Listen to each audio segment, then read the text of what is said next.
श्रीमद् भगवद गीता के अध्याय 2 श्लोक 47 में श्री कृष्ण कहते हैं, हे अर्जुन, तेरा अधिकार केवल कर्म करने में है, परंतु उसके फलों में कभी नहीं। इसलिए तू कर्म के फल का कारण मत बन और ना ही अकर्मण्यता यानी निष्क्रियता में आसक्त हो। दोस्तों, ये श्लोक अत्यंत प्रसिद्ध है, जिसे अधिकांश विद्यार्थी भी जानते हैं। ये श्लोक कर्मयोग की भावना को समझाता है और सही कार्य करने के सिद्धांतों को प्रकट करता है। इस श्लोक में 4 महत्वपूर्ण उपदेश हैं। पहला, अपना कर्तव्य करो लेकिन फल की चिंता मत करो। कर्म का फल केवल अपने भोग के लिए मत मानो। कर्तापन यानी करने का अहंकार का त्याग करो। निष्क्रियता यानी कुछ न करने से आसक्त मत हो। श्लोक की पहली बात है कि अपना कर्तव्य करो लेकिन फल की चिंता मत करो। हमारा अधिकार केवल कर्म करने में है, परंतु उसके परिणाम केवल हमारे प्रयासों पर निर्भर नहीं होते। कई अन्य तत्व भी इसमें भूमिका निभाते हैं, जैसे हमारे पूर्व जन्म के कर्म, ईश्वर की इच्छा, अन्य व्यक्तियों के प्रयास, बाकी परिस्थितियां इत्यादि। यदि हम परिणाम को लेकर चिंतित रहेंगे तो जब वे हमारी अपेक्षा के अनुसार नहीं होंगे तो हमें दुख होगा। इसलिए श्री कृष्ण अर्जुन को सलाह देते हैं कि वो परिणामों की चिंता छोड़कर केवल श्रेष्ठ कर्म करने पर ध्यान दें।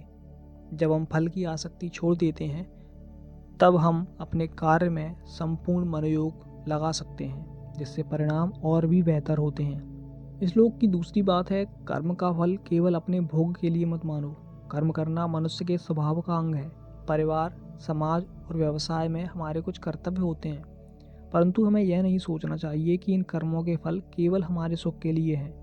भगवद गीता अध्याय 15 में कहा गया है, आत्मा ईश्वर का एक अंश है, इसलिए हमें अपने सभी कार्य भगवान की सेवा के रूप में करने चाहिए। सांसारिक चेतना में हम स्वयं को स्वामी समझते हैं, लेकिन आध्यात्मिक चेतना में हमें यह समझना चाहिए कि हम केवल ईश्वर के सेवक हैं और हमें अपने सभी कर्म उन्हीं को समर्पित करते हुए करना है।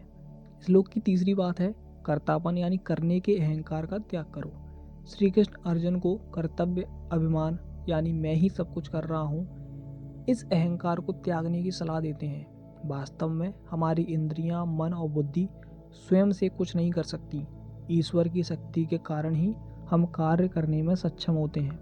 जैसे रसोई में चिमटा स्वयं कुछ नहीं कर सकता, लेकिन जब कोई हाथ उसे पकड़ता है तो वो जलते हुए कोयले को भी पकड़ सकता है। इसी प्रकार यदि भगवान हमें शक्ति ना दें तो हम कोई भी कार्य करने में असमर्थ होंगे। जो कुछ भी मैंने किया है और जो भी मैं आगे करूँगा वह वास्तव में मैंने नहीं, बल्कि वह सब आपने किया है और उसका फल भोगने वाले भी आप ही हैं। इसलिए जो भी काम करो वो सब कुछ भगवान को समर्पित करो और कहो कि जो कुछ भी मैंने किया और जो भी मैं आगे करूँगा वो वास्तव में मैंने नहीं किया, बल्कि सब कुछ ईश्वर ने किया है और उसका फल भोगने वाले भी ईश्वर ही हैं। श्लोक से आखिरी बात समझ आती है कि निष्क्रियता से आसक्त मत होइए। यद्यपि कर्म करना जीव का स्वाभाविक गुण है, कई बार परिस्थितियां कठिन हो जाती हैं और कर्म बोझ लगने लगता है। ऐसे समय में कर्म से पलायन करना उचित नहीं होता, बल्कि हमें श्री कृष्ण द्वारा बताए गए कर्म के विज्ञान को समझकर उसे अपने जीवन में लागू करना चाहिए। अगर हम कर्म को बोझ समझकर उसे त्याग देते हैं तो ये उचित नहीं होगा। निष्क्रियता की ओर झुकाव कभी भी समाधान नहीं हो सकता और श्री कृष्ण इसे स्पष्ट रूप से नकारते हैं। श्री कृष्ण द्वारा दिए गए इन उपदेशों का पालन करने से हम न केवल बेहतर कार्य कर सकते हैं, बल्कि मन की शांति भी प्राप्त कर सकते हैं।